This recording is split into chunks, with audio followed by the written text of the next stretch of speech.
আসসালামু আলাইকুম পাঠক বন্ধুরা। এই গল্পের প্রথম সিজন আপলোড করা হয়েছিল। এখন আমি শেষ সিজন সহ সকল পর্ব একসাথে দিলাম। যারা প্রথম সিজন শুনে নিয়েছেন তারা অল্প একটু কাট করে শেষ সিজন শুনে নেবেন। তো চলুন গল্পে যাওয়া যাক। বাবা, আমি এই মেয়েকে বিয়ে করতে পারবো না। তুমি প্লিজ হাত জোর করো না। যাকে বিয়ে করব তাকে যদি ভালোই না বাসতে পারি তাহলে সে বিয়ে করে কী লাভ বলো? আর সবচেয়ে বড় কথা হচ্ছে তুমি নিশ্চয়ই চাইবে না যে তোমার এত আদরের ভাতিজি কষ্টে থাকুক। আজ প্রথম নিজের বাবার বিরুদ্ধে এতগুলো কথা বলল তমাল। ওর কথাগুলো শেষ হতে না হতেই ওর বাবা কষে একটা থাপ্পড় মারলেন। তারপর রাগে গজরাতে গজরাতে বললেন, বিয়ে যখন করবেই না তাহলে ওর বিয়েটা ভেঙে কেন দিলি? বল, উত্তর দে আমার কথার। তুই যদি ওকে ভালোই না বাসিস তাহলে বরকে ফোন করেও কেন বলছিলিস যে তোর সাথে সফিকার রিলেশন আছে? বল। তমাল এবার ভীষণ রেগে গেছে। ওর বাবার সামনে রাগটাকে কন্ট্রোল করার চেষ্টা করছে কিন্তু পারছে না। দাঁতে দাঁত চেপে তমাল বলল, তোমরা আমার কথা বিশ্বাস কেন করছো না? আমি বরকে কোনো কলই করিনি, আর না তো কিছু বলেছি। আর সফিকার সাথে রিলেশনের কথা আমি স্বপ্নেও ভাবতে পারিনি। তোমরা সবাই জানো যে ওই মেয়েটাকে আমি দুই চোখেও সহ্য করতে পারি না। তাকে ভালোবাসা বা বিয়ে করা তো দূরে থাক। এই জন্যই তো আমার সন্দেহ তোর উপর। তুই ছাড়া এই বিয়ে কেউ ভাঙতে পারে না। যবে থেকে সফিকাকে এখানে এনেছি তবে থেকেই তুই মেয়েটাকে সহ্য করতে পারিস না। তুই ওর বিয়ে ভাঙার জন্য এমন একটা জঘন্য কাজ করবি আমি ভাবতেও পারিনি। তোকে নিজের ছেলে ভাবতেও ঘৃণা লাগছে। বাবা, তুমি তোমার ছেলেকে এই চেনো? তোমার মনে হয় আমি এই ঘৃণিত কাজটা করতে পারি? আমি শিওর ওই ছেলেটাকে বিয়ে করবে না।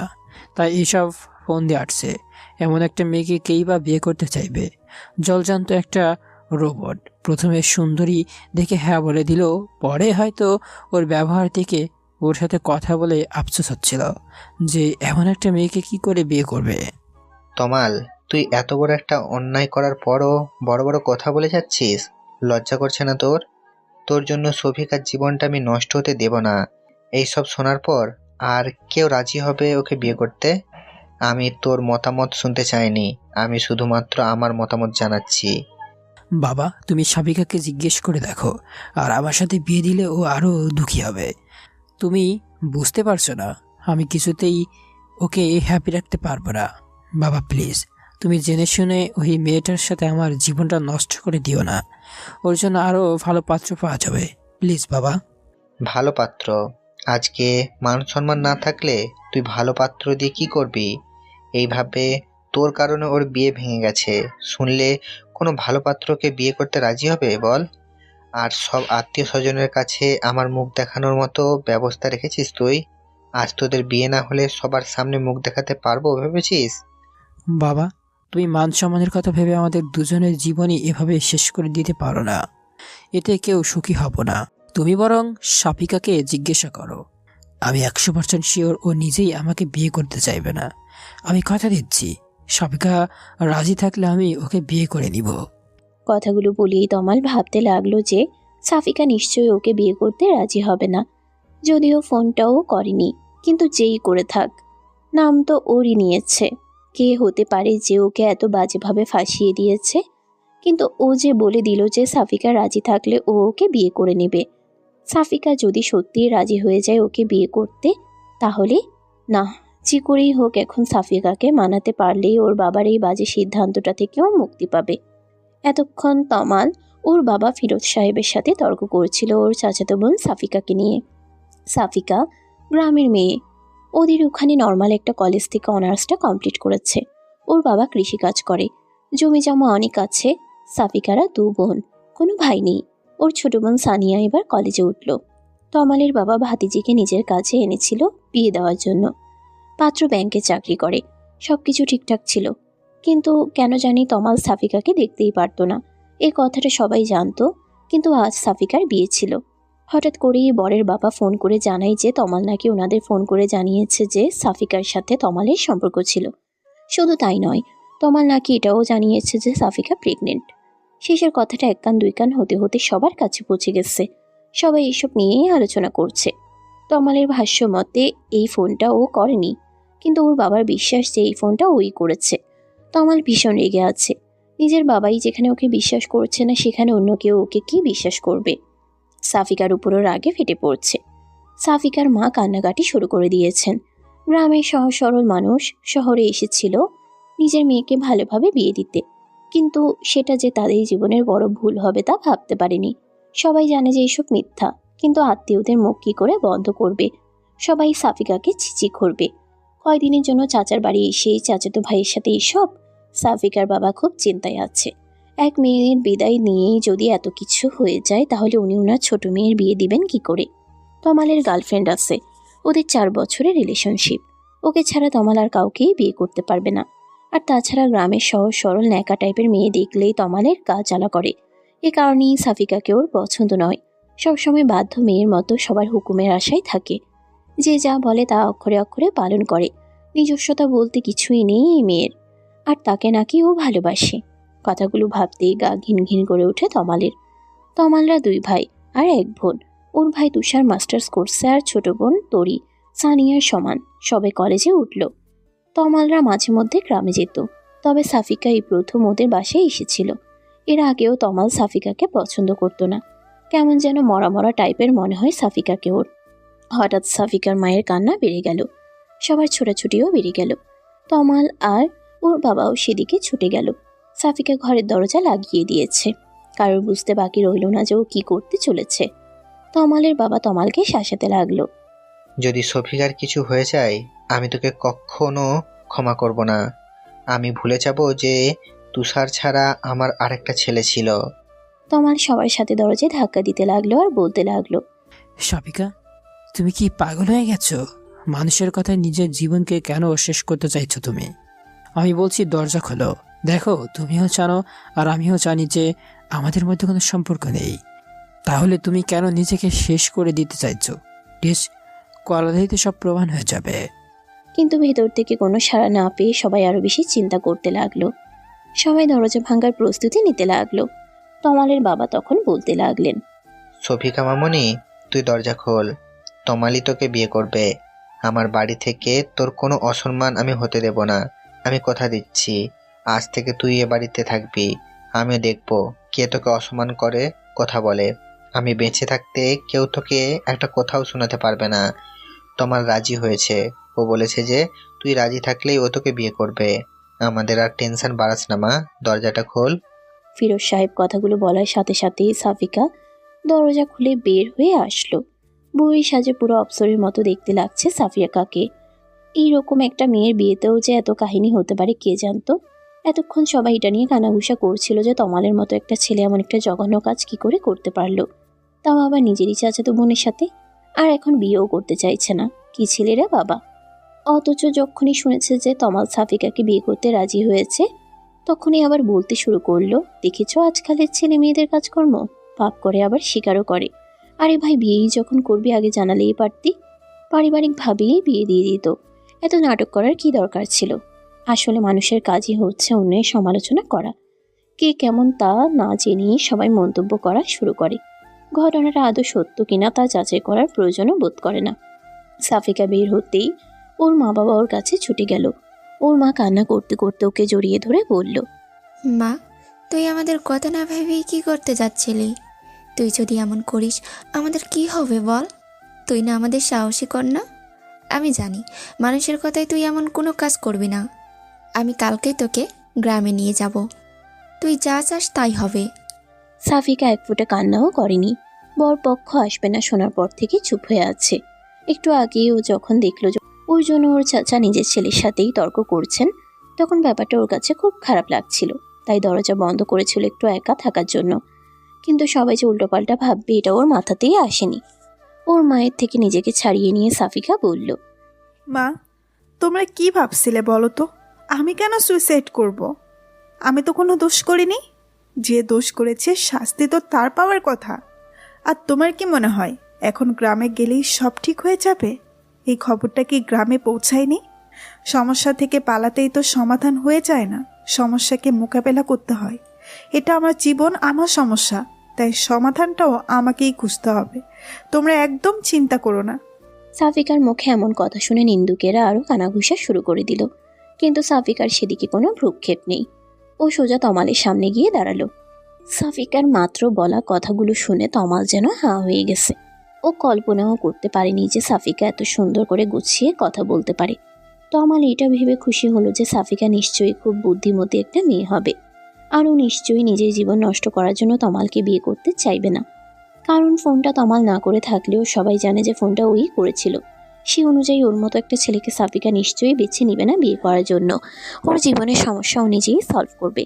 কিন্তু সাফিকা ওইদিকে যতই এগিয়ে আসছে তমালের হার্টবিট ততই বাড়ছে।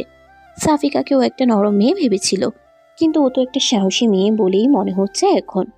সাফিকা তমালের একদম সামনে এসে থেমে গেল। তমাল ভাবছে যে এবার হয়তো সাফিকা ওকে একটা থাপ্পড় দিয়ে জানতে চাইবে যে ও ওর সাথে এমনটা কেন করলো। কিন্তু সাফিকা ওকে অবাক করে দিয়ে জিজ্ঞেস করলো, আপনি কি সত্যি আমাকে বিয়ে করতে রাজি হয়েছেন? সাফিকার মুখে থেকে কথাটা শুনে তমাল কি বলবে বুঝে উঠতে পারছে না।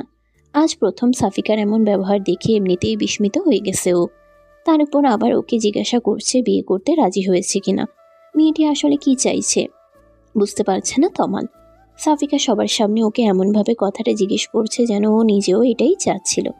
তমালকে চুপ থাকতে দেখে সাফিকা আবার বলল, দেখুন, আমি আপনাকে জোর করছি না।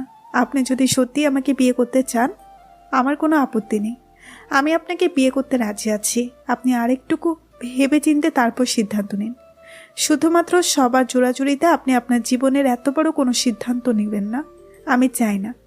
আমি আবারও জানতে চাইছি, আপনি কি সত্যি আমাকে বিয়ে করতে চান? তমাল রাগে ফুঁসতে ফুঁসতে বলল, তুমি তো রাজি হবেই। আমার তো মনে হয় না যে এসব কিছুর পিছনে তোমারও হাত আছে। এক মিনিট, সত্যি তো এইসব তোমার প্ল্যান নয়? না মানে আমাকে বিয়ে করার জন্য তুমি এসব করনি তো? আমার তো এখন তোমাকেই সন্দেহ হচ্ছে।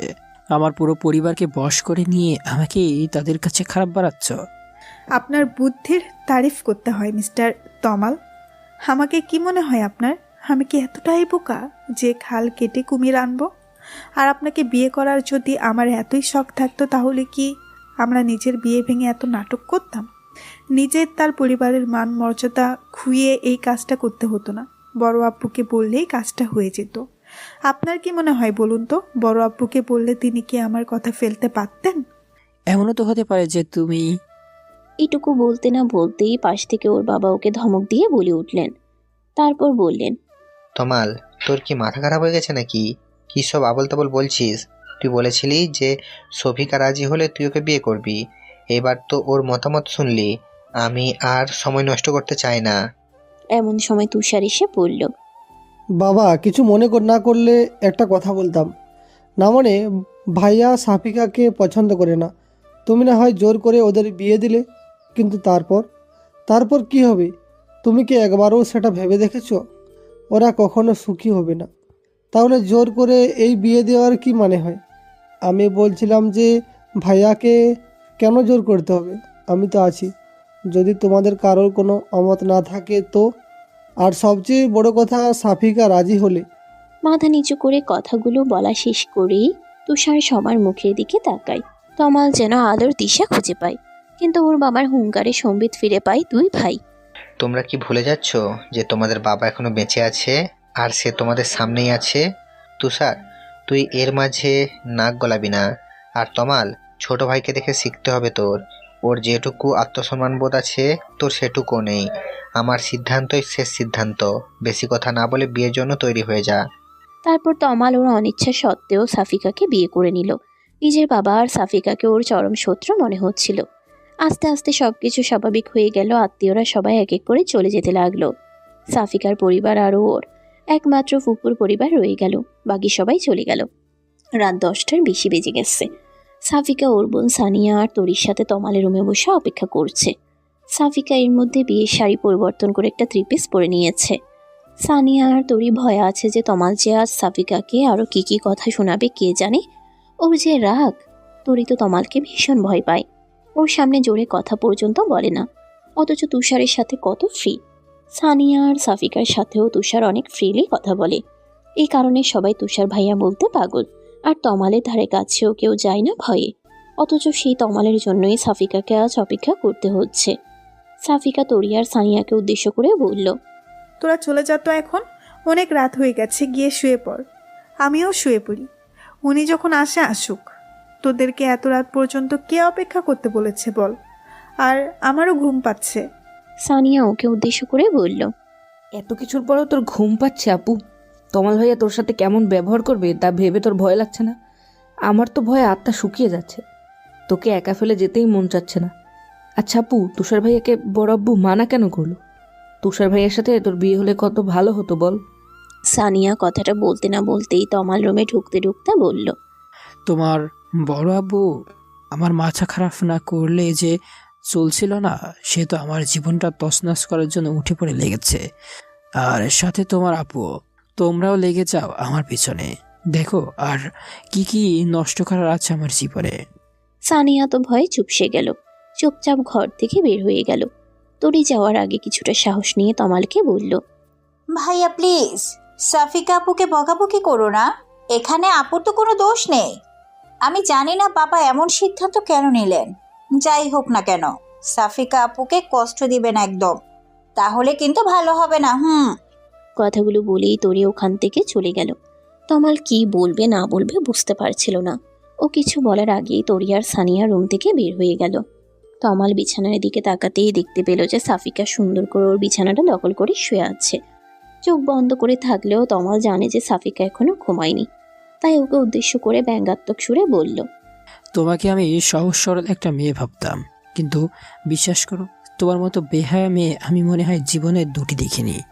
আমার লাইফটা নষ্ট করে দিয়ে আমারই বিছানায় দখল করে শুয়ে আছো। এই মেয়ে, এই তোমার লাজ লজ্জা বলতে কিচ্ছু নেই? এত বেহায়া কেন তুমি? সাফিকা চোখটা খুলে তমালের দিকে তাকিয়ে স্বাভাবিকভাবেই বলল, দরজাটা লাগিয়ে দিয়েছেন কি? না হলে দেখা যাবে কে কখন রুমে ঢুকে পড়েছে। এখন তো এটা আর আপনার একার রুম নয়, এটা আজ থেকে আমারও রুম। বিয়ে করেছি আপনাকে, আপনার রুমটা তো আজ থেকে আবারও নিজের রুম। ঘুমাবো না তো কি এখন অন্য কোথাও গিয়ে ঘুমাবো নাকি? লাইটটা অফ করে দিয়ে শুয়ে পড়ুন। লাইট জ্বালানো থাকলে আমার ঘুম আসতে চায় না। তমাল নিজের রাগটাকে আর কন্ট্রোল করতে পারছে না। সাফিকার দিকে এগিয়ে গিয়ে সাফিকার হাত ধরে টানতে লাগলো আর বলতে লাগলো, এক্ষুনি আমার রুম থেকে বের হয়ে যাবে। তোমার যেখানে খুশি থাকো গিয়ে, আমার রুমে তোমার কোনো জায়গা নেই। তোমার মতো একটা নির্লজ্জ মেয়ের সাথে আমি থাকতে পারবো না। এক বিছানায় দূরে থাক, তোমার সাথে আমি এক রুমেও থাকতে পারবো না। সাফিকা এক ঝটকায় নিজের হাতটা ছাড়িয়ে নিয়ে অন্যদিকে মুখ ঘুরিয়ে শুয়ে পড়ল আর আস্তে আস্তে বলল, আমার সাথে থাকতে না চান, আপনি যেখানে খুশি গিয়ে থাকতে পারেন, আমার কোনো আপত্তি নেই। কিন্তু আমি কোথাও যেতে পারবো না। নিজের স্বামীর পাশে থাকবো, এতে বেহায়াপনার কিছু তো দেখছি না আমি। তমাল নিজেও সাফিকার পাশে শুয়ে পড়ল আর বলতে লাগলো, কত বড় সাহস তোমার, আমার রুম থেকে আমাকে তাড়াচ্ছ? বিয়ে হয়েছে কি মনে হচ্ছে? কোনো অদৃশ্য পাওয়ার পেয়ে গেছো? আগে তো পুরো মিনি বিড়াল হয়ে থাকতে। আমার তো এখন মনে হচ্ছে যে এইসবের পিছনে তোমার হাত আছে। তুমি আমাকে ভালোবাসো, তাই না? স্বীকার কেন করছো না? বিয়ে তো করেই নিয়েছো, এবার অন্তত নিজের ভুলগুলো স্বীকার করো। কথাগুলো বলেই তমাল সাফিকাকে নিজের দিকে ঘুরিয়ে নিল। তারপর সাফিকার চিবুকটা হাত দিয়ে ধরে বলতে লাগলো, এত তেজ কোথায় ছিল বলো তো? তোমার এই তেজ ভাঙাতে না আমার বেশি সময় লাগবে না। তোমার আসল রূপ আমি সবার সামনে এনেই ছাড়বো। Just wait and see. কথাগুলো বলেই তমাল সাফিকার চিবুক ছেড়ে দিয়ে পাশ ফিরে শুয়ে পড়ল। সাফিকা এতক্ষণ তমালের কথা শুনছিল। এইবার সাফিকা কান্না শুরু করে দিল। আজ সারাদিন এত কিছু হয়ে গেছে, তবুও সাফিকা এক ফোঁটা কান্নাও করেনি। কিন্তু এখন ওর কান্নাগুলো যেন আর বাধা মানছে না, দু চোখ ছাপিয়ে আসছে। কান্না করতে করতে সাফিকা বলতে লাগলো, কেন সবাই আমাকে দোষ দিচ্ছে বলুন তো? আপনি বরপক্ষকে ফোন করেছিলেন, আপনি বলেছেন যে আমি নাকি প্রেগনেন্ট। এ কথা শুনে কেউ আপনাকে কিছু বলেছে? একবারও আপনার দোষ দিয়েছে? কিন্তু আমাকে বলেছে, সবাই বলেছে যে আমি একটা দুশ্চরিত্রা মেয়ে, যে কিনা চাচার বাড়িতে 2 দিনের জন্য এসেই নিজেকে কন্ট্রোল করতে পারিনি। এমনকি আরও কি বাজে বাজে কথা বলেছে যা আমি ভাষায় প্রকাশ করতে পারবো না। কিন্তু আপনাকে কেউ বলেছে দুশ্চরিত্র? কেউ বলেছে যে ছেলেটা নিজেকে সামলাতে পারেনি? বলেনি, কারণ আপনি ছেলে। ছেলেরা নাকি এমনই হয়, কিন্তু মেয়েদের নাকি মানিয়ে চলতে হয়।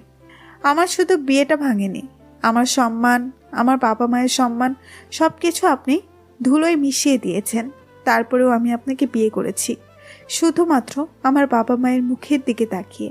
আমার বাবা মা নিজের মান সম্মান বাঁচাতে আমাকে এখানে নিয়ে এসেছিল, কিন্তু কি লাভ হলো বলুন? সেই মান সম্মান তো ধুলোর সাথে মিশে গেল। আমাকে বিয়ে দেওয়ার জন্য এখানে কেন আনা হয়েছিল আপনি কি জানেন? তমাল এতক্ষণ সাফিকার কান্না করা দেখছিল আর মনোযোগ দিয়ে ওর কথাগুলো শুনছিল। মেয়েটা নিজের সব দুঃখ কষ্ট চেপে রেখে তমালকে বিয়ে করেছে, অথচ তমাল সেই তখন থেকে ওকেই দোষ দিয়ে যাচ্ছে। কিন্তু তমাল ফোন করেনি। সাফিকাও যদি কাউকে দিয়ে ফোন না করিয়ে থাকে তাহলে ফোনটা কে করলো? বরপক্ষকে। তমাল কিছুতেই এটা মিলাতে পারছে না। তমালকে চুপ থাকতে দেখে সাফিকা আবার বলতে লাগলো, কি হলো এখন? এমন ভাঙা রেডিওর মতো থেমে গেলেন কেন? উত্তর দিন। আপনি জানেন না তাই না? এই বাসার প্রত্যেকটা মানুষ হয়তো জানে আমাকে এখানে কেন আনা হয়েছে, কিন্তু আপনি এখনো জানেন না। আপনি এত আজীব মানুষ কেন বলুন তো? কেউ আপনাকে জানায়নি নাকি? আপনি নিজেই শোনার প্রয়োজন বোধ করেননি? এখনো কি জানতে চান না? তমাল বুঝতে পারছে না যে ওর কি বলা উচিত। এমন পরিস্থিতিতে ও এর আগে কখনো পড়েনি। আকাশ পরিমাণ রাগ নিয়ে রুমে ঢুকেছিল, অথচ এখন মনে হচ্ছে সাফিকার কথাগুলো শুনে ওর সব রাগ গলে পানি হতে শুরু করেছে। এমন তো হওয়ার কথা ছিল না। সাফিকা এতবার ওকে প্রশ্ন করে যাচ্ছে, অথচ ও চুপ করে শুধু শুনেই যাচ্ছে। কথা বলতে যেন ভুলে গেছে ও। না শুনে কি উপায় আছে? আমি চাইলে তুমি শোনাবে, আর না চাইলে তুমিও শোনাবে। তার থেকে বলেই ফেলো তোমার কাহিনী। বাবা সেদিন বলছিল কি যেন, আমি অতটা মনোযোগ দিয়ে শুনিনি। সবাই কথা বলছিল, তোমার কোনো কথা শোনার আগ্রহ আমার ছিল না, তাই শোনা হয়নি। আজ তো না শুনে তুমি আমাকে ঘুমাতে দিবে বলে মনে হয় না। সাফিকা কান্না করতে করতে তমালের শার্টের সাথে নাক মুখ মুছতে লাগলো। তমাল সরে যেতে চাইলেও পারে না। সাফিকাকে টেনে ধরে ওর নাকের পানি চোখের পানিগুলো তমালের শার্টে মুছতে থাকে। তমাল নাক সিটকে তবে সরতে পারে না। সাফিকা যে ওর শার্টটাকে টিস্যু বানিয়ে ফেলেছে তা আর বুঝতে বাকি রইল না। সাফিকার ক্ষণে ক্ষণে রং পাল্টাতে দেখে তমাল নিজেও হতবাক হয়ে গেছে। মেয়েদের কান্নাকে হয়তো এই কারণেই মায়া কান্না বলে। তমালের মতো মানুষও ওর ন্যাকা কান্নার কাছে হেরে গেছে। আমাদের গ্রামেও একজন আমার বিয়ে ভেঙে দিয়েছিল। শুধু আমাদের গ্রামের চেয়ারম্যানের ছেলে, সে আমার বাড়িতে বিয়ের জন্য প্রস্তাবও পাঠিয়েছিল, কিন্তু এসএসসি পাশের একটা ছেলের সাথে অনার্স পাশ করা একটা মেয়ের বিয়ে কি কোনো বাবা মা দিতে চায়? আর ওই ছেলেটাকে আমার একদম পছন্দ নয়। সারা দিন রাত আড্ডা নিয়ে থাকে আর বাপের টাকায় ফুটানি।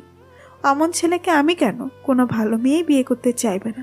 কিন্তু ওই যে চোর যার মুলুক তার, যে বিয়ে ভাঙা বন্ধের জন্য আমাকে এখানে আনলো, সেই এখানে এসেও একই অবস্থা, তাও আবার বিয়ের দিন আরেক ধাপ এগিয়ে। তমাল এতক্ষণ মনোযোগ দিয়ে ওর কথা শোনার পর বলল, তাহলে তোমার বিয়ে ভাঙার জন্য আমাকে কেন দোষারোপ করছে সবাই? এটা তো সবাই জানো যে বিয়েটা ভেঙেছে। আমাকে এর মধ্যে চড়ানোর কি খুবই বেশি প্রয়োজন ছিল? এখানে ওরা খোঁজ পাবে কিভাবে? ওরা যাতে আমার খোঁজ না জানতে পারে সেজন্যই তো আমাকে এখানে আনা হয়েছিল। তবে কেন জানে আমার মনে হচ্ছে আপনি সত্যি বলছেন, মানে এর পেছনে নিশ্চয়ই অন্য কেউ আছে, কিন্তু কে সে? আপনি আমাকে হেল্প করবেন খুঁজে বের করতে? আরে সে যে শুধু আমার শত্রু তা নয়, কিন্তু সে আপনারও ঘোর শত্রু, না হলে আপনাকে এর মধ্যে চড়াতো না। আমাকে বিশ্বাস করার জন্য থ্যাঙ্কস। অন্তত একজন তো আমাকে বিশ্বাস করেছে। আমি অবশ্যই আসল কালপিটকে খুঁজে বের করব। এত জঘন্য কাজ কি করতে পারে? তাকে তো আর প্রাপ্য পেতেই হবে। কথাগুলো বলার পর তমাল বিছানা থেকে উঠে শার্টটা চেঞ্জ করে একপাশে জড়সড় হয়ে শুয়ে পড়ল।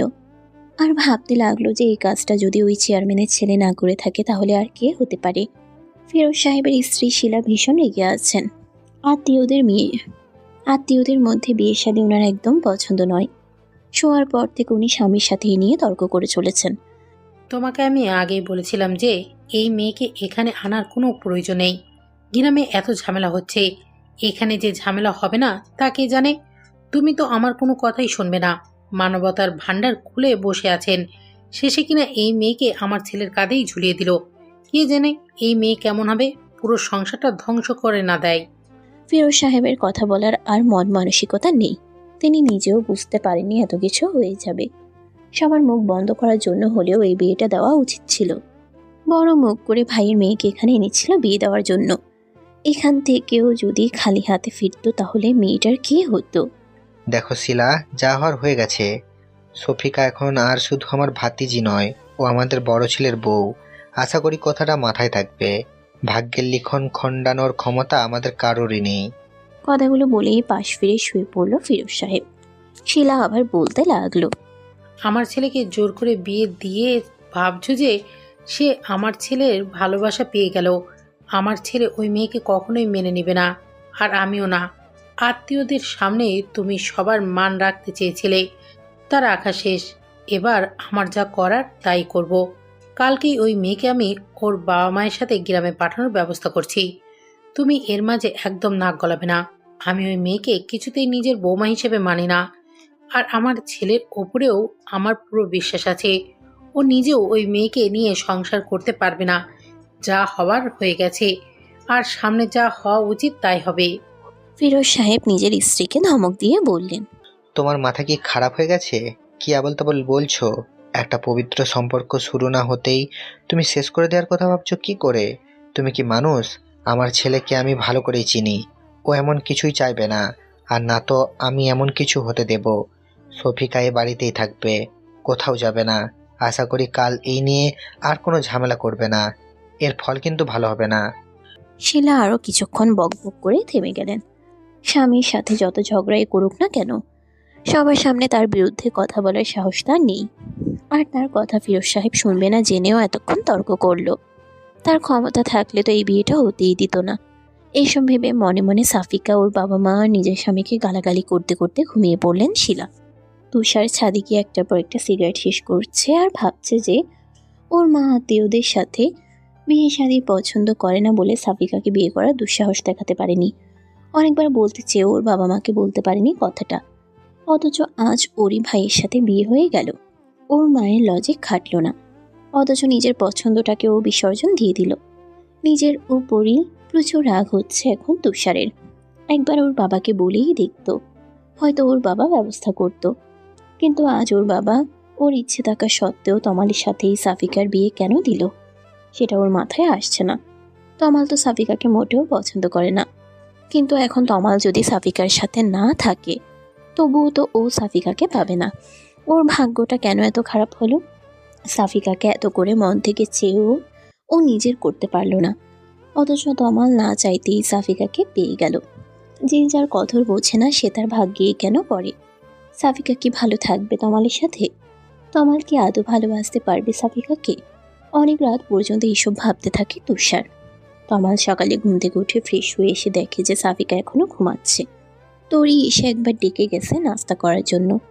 রাতে অনেকক্ষণ কান্না করে তারপর ঘুমিয়েছে, তাই তমাল ওকে ডাকতে চাচ্ছিল না। কিন্তু আবার সানিয়া ডাকতে এসেছে, তাই অনিচ্ছে সত্ত্বেও তমাল সাফিকাকে আস্তে আস্তে ডাকতে লাগলো। সাফিকার সেদিকে যেন কোনো খেয়াল নেই যে কেউ একজন ওকে ডাকছে। হঠাৎ চোখ খুলেই তমালকে দেখতে পেয়ে লাফ দিয়ে ওঠে সাফিকা। তারপর চোখ কচলাতে কচলাতে বলতে থাকে, আপনি এখানে? ও সরি, আসলে ঘুম থেকে উঠে ভুলেই গিয়েছিলাম যে কাল আমার বিয়ে হয়েছে। তমাল রুম থেকে বের হওয়ার সময় বলতে লাগলো, ভাগ্যিস এটা ভুলে যাওনি যে কার সাথে বিয়ে হয়েছে। কিছু বললেন মনে হয়? না, বললাম যে ফ্রেশ হয়ে তাড়াতাড়ি চলে আসো, আর যেন কাউকে পাঠাতে না হয়।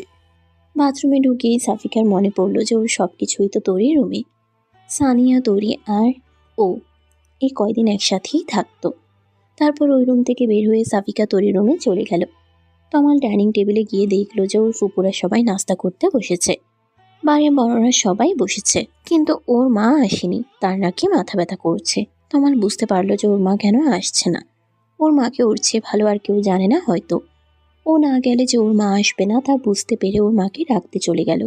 ওর মায়ের রুমে ঢুকে খাবার খেতে যেতে বলতেই ওর মা বলতে লাগলো, তুই তো শুধু তোর বাবার কথাই শুনবি। আমার কথার কি মূল্য আছে কারোর কাছে? তোর বিয়ে নিয়ে আমার কত স্বপ্ন ছিল, সব শেষ করে দিলি তোরা। এখন আমাকে কেন লাগবে? যা, তোর বউয়ের কাছে যা, আমাকে ডাকতে হবে না। মা, আমাকে যেন আর কিছু বলতে না হয়। তাড়াতাড়ি চলো, সবাই অপেক্ষা করছে তোমার জন্য। ফুপারা চলে যাবে, নাটক বাদ দিয়ে চলো। শিলা বিছানা থেকে উঠে বলল, আমি যাচ্ছি, তবে এই মেয়ে যেন আমার সামনে না আসে। ওই মেয়ের সাথে আমি এক বাড়িতে থাকতে পারবো না। ও যেন ওর বাবা মায়ের সাথেই আজকেই চলে যায়। তখন ফিরোজ সাহেব এসে বললেন, শফিকা কোথাও যাবে না। তমাল যেভাবে থাকবে শফিকাও সেখানে থাকবে। তুমি যদি শফিকাকে এই বাড়িতে না রাখতে চাও তাহলে তমালও থাকবে না। আমি ওদের বাসা ঠিক করে দেব। দেখেছিস তো তোর বাবার কথা, নিজের ভাতিজির জন্য এখনই আমাকে তোর থেকে আলাদা করে দিতে চাইছে। আমি কিন্তু মা বাবা, তোমরা থামবে একটু। এখন এসব বলার সবাই নয়। যা হওয়ার হয়ে গেছে, ধীরে সুস্থে বসে এসব নিয়ে আলোচনা করে সিদ্ধান্ত নেওয়া যাবে। এবার চলো। কথাগুলো বলে রুম থেকে বের হতেই দেখতে পেল যে সাফিকা দরজার সামনে দাঁড়িয়ে আছে। ওর চোখ থেকে টপ টপ করে পানি পড়ছে। তমালকে দেখে বলল, আপনাদের ডাকতে এসেছিলাম। আসলে মা একটু শখ পেয়েছে। এমন আচমকা এত কিছু হয়ে গেল। তুমি কিছু মনে করো না, চলো নাস্তা করে নাও। আমার খেতে ইচ্ছে হচ্ছে না, আপনারা খেয়ে নেন। আমার ক্ষুধা লাগলে খেয়ে নিব। বলেই ওখান থেকে দৌড়ে তোর রুমে চলে গেল সাফিকা। তমাল ওর পিছনে গিয়ে বলতে লাগলো, তোমরা কি শুরু করলে বলো তো? সবাইকে আমাকেই পেয়েছো জ্বালানোর জন্য। আমাকে একটু বোঝার চেষ্টা করো। আমার মনের উপর দিয়ে কি ঝড় যাচ্ছে তা কাকে বোঝাবো? সবাই তো নিজেকে নিয়েই ব্যস্ত। তমালের কথা শুনে সাফিকা দৌড়ে গিয়ে ওকে জড়িয়ে ধরলো। তারপর বলতে লাগলো, আপনার স্ত্রী হিসাবে না হোক, অন্তত কাজিন হিসাবে হলো আমাকে আপাতত এখানে থাকতে দিন প্লিজ। আমি এখন ওই গ্রামে যেতে পারবো না। ওখানে গেলেই ওই রিমনের অত্যাচার, আমি বাড়ি থেকে বের হওয়া পর্যন্ত হতে পারি না। আর এখন তো আরও বেশি করে আমার পেছনে লাগবে, বলবে যে বাইরে এসেও আমার বিয়ে হলো না। তমাল এমনিতেই অনেক চিন্তায় আছে। তারপর আবার ওর মায়ের সাথে নতুন ঝামেলা। ওর গার্লফ্রেন্ড রিয়াকে ব্যাপারটা কি করে বুঝাবে সে চিন্তায়ও অস্থির। আর এদিকে সাফিকা আর ওর মায়ের ঝামেলা। রিয়াকে ছাড়া অন্য কোনো মেয়ের কথা স্বপ্নেও ভাবতে পারে না। এখন এই সব সামলাবে নাকি রিয়াকে? সাফিকাকে নিজের কাছ থেকে ছাড়িয়ে নিয়ে তমাল বলল, দেখো সাবিকা, এইসব নেকাকান্না আমার কাছে করবে না। চুপচাপ খেতে চলো। এইসব মায়াকান্না আমার কাছে চলবে না। রাতে অনেক কেঁদেছ, কিছু বলিনি। আর কিন্তু এইসব চলবে না। এখন থাকতে চাইলে আমার কথাই মেনে থাকতে হবে। সাফিকা চোখ মুছে বলল, আমি পারবো। এখানে থাকার জন্যই তো এতদিন আমি চুপচাপ ছিলাম। আবার না হয় সেই রোবট হয়ে যাব, যে যা বলবেন তাই শুনবো। চাচি যেভাবে বলবে আমি সেভাবেই থাকবো। অন্তত যে পর্যন্ত ওখানে সব ঠিকঠাক না হয় সে পর্যন্ত আমাকে থাকতে দিলেই হবে। রিমন 5-6 বছরের মতো বিদেশে ছিল বলেই আমি শান্তিতে ছিলাম। কয়েক মাস হলো দেশে এসেছে, তাতে আমার জীবনের খুশিগুলো শেষ হয়ে গেছে। ওই ছেলে থাকতে আমি আর গ্রামে যাচ্ছি না। আবার হয়তো বিদেশে চলে যাবে, তখন আমি আবার গ্রামে চলে যাব। কথা দিচ্ছি আমি আর কখনো আমাকে ভালোবাসার জন্য আপনাকে জোর করব না। আপনি মন থেকে কোনোদিন ভালোবাসলে তবেই। এক্সকিউজ মি, দিবা স্বপ্ন দেখা বাদ দাও। থাকতে দিয়েছি বলে অন্য কিছুর ভাবার দরকার নেই। ফালতু কথা শোনার সময় আমার নেই। চুপচাপ খেতে চলো। কথাগুলো বলে তমাল সাফিকার মুখের দিকে তাকাতেই দেখতে পেল যে সাফিকার মুখটা বিষাদে ছেয়ে গেছে। ও হয়তো একটু বেশিই বলে দিয়েছে, কিন্তু ও যে প্রেশারের মধ্যে আছে তাতে চাইলেও ভালো করে কথা বলতে পারছে না। সাফিকার কি করবে আর রিয়ারি বা কি করবে, ও কিছুই বুঝতে পারছে না। একদিকে নিজের ভালোবাসা আর অন্যদিকে নিজের দায়িত্ব, যার এখন কোনো একজনের সাপোর্টের দরকার। আর সেই একজন ওকেই হতে হবে, না হলে মেয়েটা ভেঙে টুকরো হয়ে যাবে। কোন দিকে যাবে তমাল? সাফিকার বাবা মা চলে যাবে জন্য ওর মনটা খুব খারাপ। ও সবার সাথে বসে গল্প করছে, একটু পরেই চলে যাবে ওনারা। তোরই দেখলো যে তমাল ওর রুমেই আছে। ও রুমে ঢুকতে ঢুকতে তমালকে উদ্দেশ্য করে বলল, ভাইয়া আসবো? তোমার সাথে তো কথাই বলা যায় না, ভয় লাগে। কিন্তু আজকে তোমাকে কিছু কথা বলতে চাই। দেখো, আমি কিন্তু আর সে ছোট্ট তরি নেই, বড় হয়ে গেছি। এখন আমি কলেজে পড়ি, তাই আমার কথাগুলো তোমাকে শুনতেই হবে। নিজের ছোট বোনের মুখে এমন কথা শুনে তমাল হেসে দেয়। তারপর বলতে থাকে, তা আমার ছোট বোনটা আমাকে ভয় পেতে শুরু করলো কবে থেকে তাই তো বুঝতে পারছি না। সে আবার কলেজে উঠে বড় হয়ে গেছে। তা আমার বুড়ি দাদিটা আমাকে কি উপদেশ দিতে এসেছে শুনি? তোরি নিজের ভাইয়ের পাশে বসে বলল, দেখো ভাইয়া, তোমাকে আগেও বলেছি যে আমাকে বুড়ি দাদি বলবে না, ওকে? আমি কি বুড়ি নাকি? আর আমি যেটা বলতে এসেছি সেটা শোনো। চাচিরা চলে যাবে, অথচ সাফিকা আপু একটু কান্না করবে না, দেখো। কিন্তু চাচিরা যেতে না যেতেই সবার আড়ালে গিয়ে ইচ্ছে মতো কান্নাকাটি করবে। নিজেকে যত স্ট্রং দেখানোর চেষ্টা করুক না কেন, আমার চোখকে ফাঁকি দিতে পারেনি। আমি ঘুমিয়ে যাবার পর হঠাৎ জেগে গেলে মাঝে মধ্যে দেখতাম যে সাফিকা আপু বেলকনিতে দাঁড়িয়ে কান্না করছে, নয়তো চুপচাপ দাঁড়িয়ে আছে। সানিয়া আর চাচা চাচিকে ছাড়া থাকতে ওর ভীষণ কষ্ট হতো, তারপরেও থাকতো একমাত্র ওই রিমনের অত্যাচার থেকে বাঁচার জন্য। এখন তো একেবারে এখানেই থাকবে।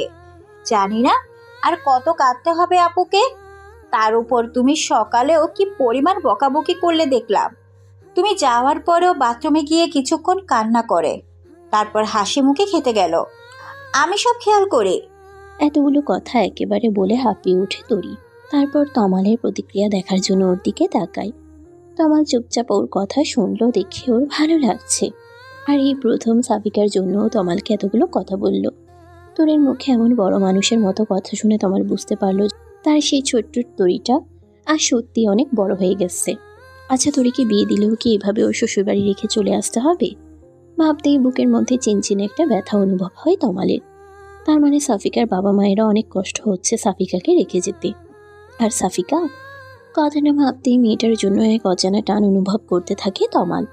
এটাই কি পবিত্র সেই বন্ধন, 3 কবুলের মাধ্যমে যে বন্ধন গড়ে ওঠে? কথাটা ভাবতেই নিজেকে বড্ড অপরাধী মনে হতে থাকে তমালের। নিজের বাবার অনুরোধে এটাও কি করে বসলো? একটা মেয়ের স্বপ্ন নিয়ে খেলার কোনো অধিকারও নেই, সেখানে ও দুটো মেয়ের জীবন নিয়ে খেলছে। এই গোলকধাঁধা থেকে আজ ওকে বের হতেই হবে, নইলে ও নিজেকে কখনো ক্ষমা করতে পারবে না। আচ্ছা, তরির সাথে যদি এমনটা ঘটতো, ভাবতেই ওর শরীর কেঁপে ওঠে। তরি নিজের ভাইয়ের কোনো উত্তর না পেয়ে রুম থেকে চলে যেতে যেতে বলল, আমার আগে বোঝা উচিত ছিল যে তোমাকে কোনো কথা বলা আর পাহাড়ের সামনে দাঁড়িয়ে কথা বলা একই ব্যাপার। কোনো উত্তর পাওয়া যাবে না। আমাকে কোনো ধমক দাওনি, এটাই তো অনেক। পরের কথাগুলো আস্তে আস্তে বলল যেন তমাল শুনতে না পায়। তরি চলে যাওয়ার পরেও তরির বলা কথাগুলো তমালের কানে রেকর্ডের মতো বাজতে লাগলো। আর সাফিকার মনের অবস্থাটা বোঝার চেষ্টা করলো। সাফিকার বাবা মা আর সানিয়া আজকে ট্রেনে গ্রামে চলে যাবে। কলিজার টুকরা মেয়েটাকে এভাবে ফেলে রেখে যেতে তাদের কারণেই মন টানছে না। কিন্তু এটাই তো নিয়ম। বিয়ের পর স্বামীর ঘরটাই তো মেয়েদের আসল জায়গা। আর তাছাড়া এখানে সবাই সাফিকার আপন। তারপরেও সানিয়া আর ওর মা অনেক কান্না করছে, কিন্তু সাফিকা পাথরের মতো শক্ত হয়ে আছে। ওর বাবা মায়ের সামনেও নিজেই যদি কান্নাকাটি শুরু করে দেয় তাহলে ওনারা ভালো থাকতে পারবে না। সাফিকার কান্নায় পরিপূর্ণ মুখটাই ওনাদের চোখে ভাসবে। তাই সাফিকার কান্নাগুলো মিথ্যা হাসির আড়ালে লুকিয়ে রেখেছে। কান্না পেলে সেই কান্নাটাকে আটকে রাখাটা যে কি পরিমাণ কষ্টের তা সাফিকা ভালোভাবে বুঝতে পারছে। সাফিকার বাবা তমালের হাতের উপরে সাফিকার হাত দিয়ে বললেন, মেয়েকে বিয়ের সময় জামাইয়ের হাতে তুলে দিতে হয়, কিন্তু আমি আজ দিচ্ছি। শুধু মেয়ের জামাই নয়, আমার নিজের ছেলে হিসেবে আমি আমার কলিজার টুকরাটাকে রেখে যাচ্ছি। ও এর আগে বাইরে কখনো থাকেনি, বাইরের জীবন সম্পর্কে ওর ধারণা নেই রে বাবা। এই কদিন তাদের এখানে এসেছে, তাই রোজ ফোন করে কান্নাকাটি করতাম, আর এখনও সারা জীবনের জন্য রেখে যাচ্ছি। মেয়েকে বিদায় দেওয়ার সময় যে একটা বাবার কি পরিমাণের কষ্ট হয়, তুই নিজে যখন বাবা হবি তখন বুঝতে পারবি। নিজের বাবাকে থামিয়ে দিয়ে সাফিকা বলল, বাবা, তুমি এসব কি বলছো? আমি কোথায় কান্নাকাটি করেছি? তোমরাই তো সবাই কান্নাকাটি করে জোয়ার বইয়ে দিয়েছো। আর শোনো, আমি এখন সেই ছোট্ট সাফিকা নেই যে কোথাও গেলে বাবা বাবা বলে কান্না শুরু করব। দেখছো না আমি কত হাসি খুশি আছি এখানে? আমাকে কি পরের বাড়িতে রেখে যাচ্ছ নাকি? এখানে সবাই আছে, বড় আব্বু, চাচি, তরি। তুমি একদম চিন্তা করবে না আমাকে নিয়ে। আর সানিয়া তো আছেই, নিজের খেয়াল রাখবে। আর সানিয়া, সারাক্ষণ টিভি আর ফোন না দেখে ঠিকঠাক মতো পড়াশোনা করবি, আর বাবা মায়েরও খেয়াল রাখবি, আর নিজের খেয়ালও রাখবি। কাজ ছাড়া একদম বাইরে যাবি না। আর মা, তুমি নিজেও ঠিকঠাক ওষুধ খাবে, আর বাবাকেও খাওয়াবে। খাওয়া দাওয়া ঠিক মতো করবে, একদম অনিয়ম করবে না। সাফিকার বাবা মায়ের কথা বলার সময় ও খেয়াল করলো যে ওর হাত এখনো তমালের মুঠির মধ্যেই আছে। তাড়াতাড়ি নিজের হাত ছাড়াতে গেলে তমাল তা আরো শক্ত করে চেপে ধরে। সাফিকা তমালকে বুঝতে পারছে না, এই ভালো ব্যবহার করছে আবার এই খারাপ ব্যবহার করছে। তমালের কোনটা আসল ব্যবহার আর কোনটা নকল তা বুঝতে পারছে না সাফিকা। সবাই যে বলতো বিয়ে হলেই নাকি স্বামী স্ত্রীর মধ্যে একটা অদৃশ্য মায়ার বন্ধন সৃষ্টি হয়ে যায়, তাহলে ওদের মধ্যে সেই বন্ধনটা কেন তৈরি হচ্ছে না এখনো? নাকি সম্পর্ক আসলেই এত সহজ নয়, নাকি আরো সময় লাগবে? কিন্তু সকালে তমাল তো বলেছিল যে সে নাকি সাফিকাকে ভালোবাসতে পারবে না। তার মানে কি সেটাই সত্যি? ওর চাচার অনুরোধে শুধু বিয়ে করেছে তমাল ওকে। তার মানে তমাল ওকে সত্যি কোনোদিন ভালোবাসবে না। কথাগুলো ভাবতেই মনের মধ্যে কল্পনার আকাশে মেঘ জমতে শুরু করে। ও আর কখনো তমালকে বিরক্ত করবে না। ও তমালকে এই বন্দিত্ব থেকে মুক্তি দিয়ে দিবে। সাফিকার বাবা মা চলে যেতেই সাফিকা তমালের হাত থেকে নিজের হাত ছাড়িয়ে নিয়ে তমালের রুমে চলে গেল। তরি ওর রুম থেকে সাফিকার সব জিনিস দিয়ে গেছে তমালের রুমে। সাফিকা এখনো জানে না যে তমাল অন্য একটা মেয়ের জন্য ওর সাথে এমন ব্যবহার করছে। সাফিকা চলে যেতেই তমালের খেয়াল হয় যে ও এতক্ষণ সাফিকার হাত শক্ত করে ধরে রেখেছিল, কিন্তু কেন ধরেছিল তাও নিজেও জানে না। হঠাৎ ওর তরির বলা কথাগুলো মনে পড়তেই দৌড়ে রুমে চলে যায়। সাফিকা মাথা নিচু করে বসেছিল। তমাল আস্তে আস্তে ওর সামনে গিয়ে বলতে লাগলো, চাচা চাচি চলে গিয়েছে তো কি হয়েছে? আমরা তো আছি নাকি? আমাদের উপর বিশ্বাস নেই? আমি আমার কথা রেখেছি, তোমাকে গ্রামে পাঠাইনি। এবার তোমার পালা, একদম কান্নাকাটি করা যাবে না। কি হলো?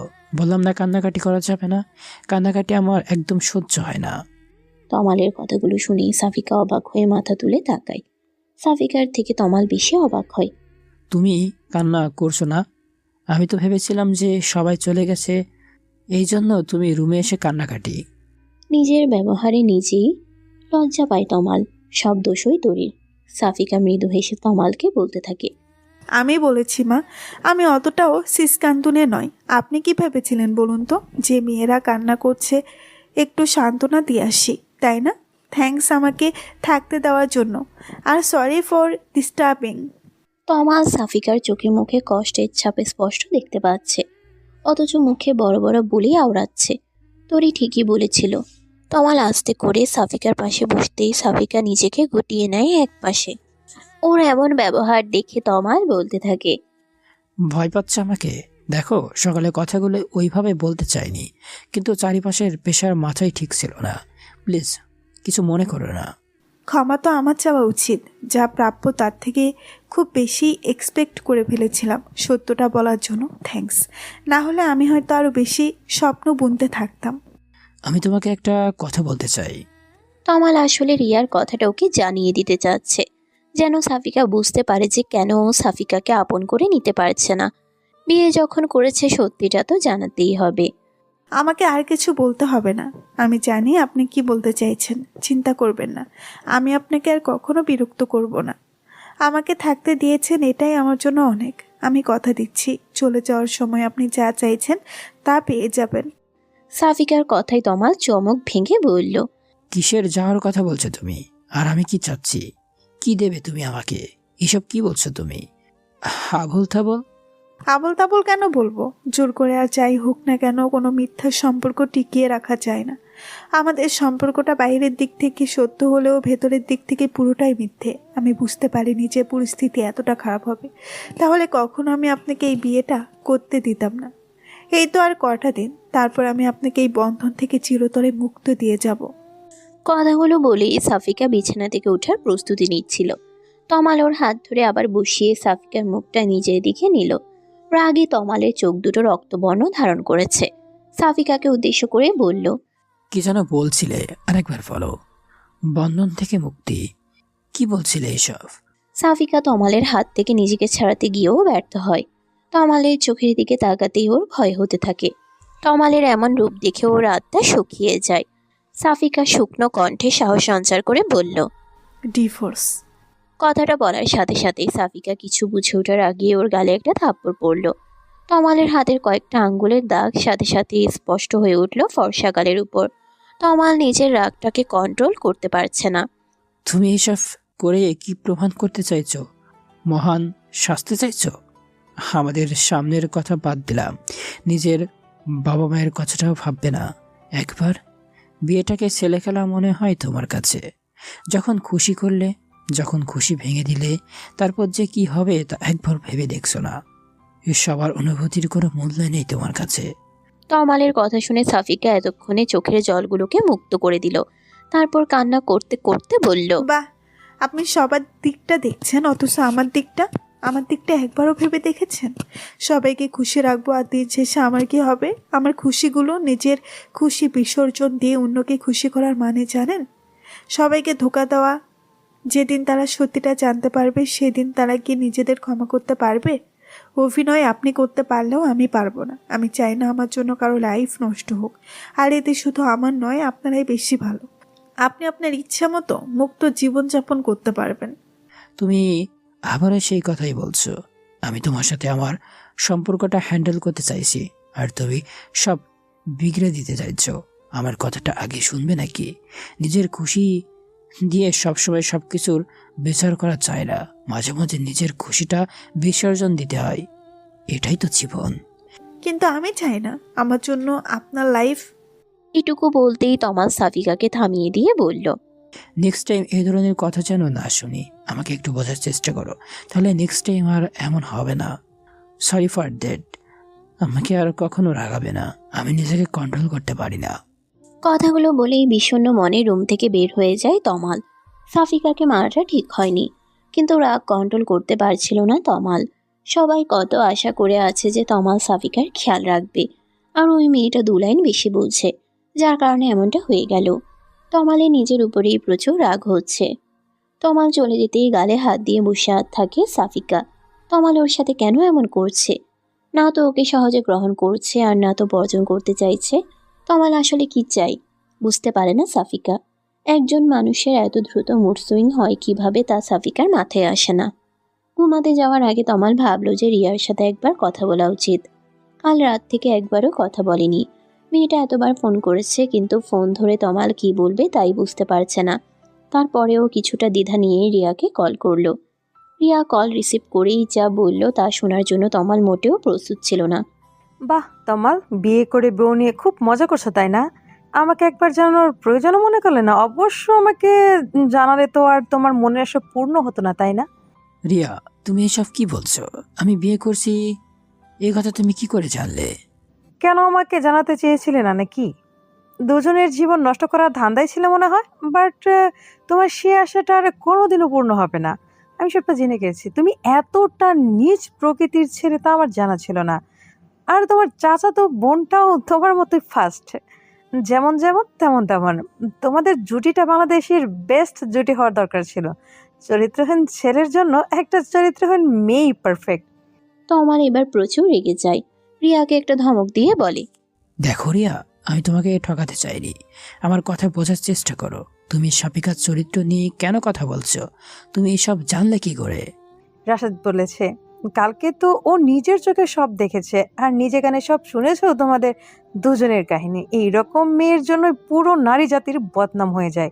অবশ্য মেয়েটারই বা কি করবে তোমাকে দেখে।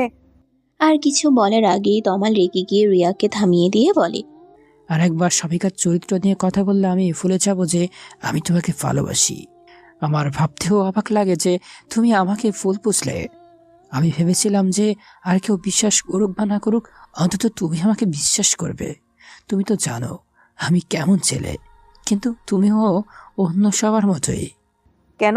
তুমি কি ভেবেছিলে তুমি একটা মেয়ের সাথে নোংরামি করবে, তারপর কাহিনী করে তাকে বিয়ে করবে, আর আমি তোমাকে সাদরে গ্রহণ করে নেব?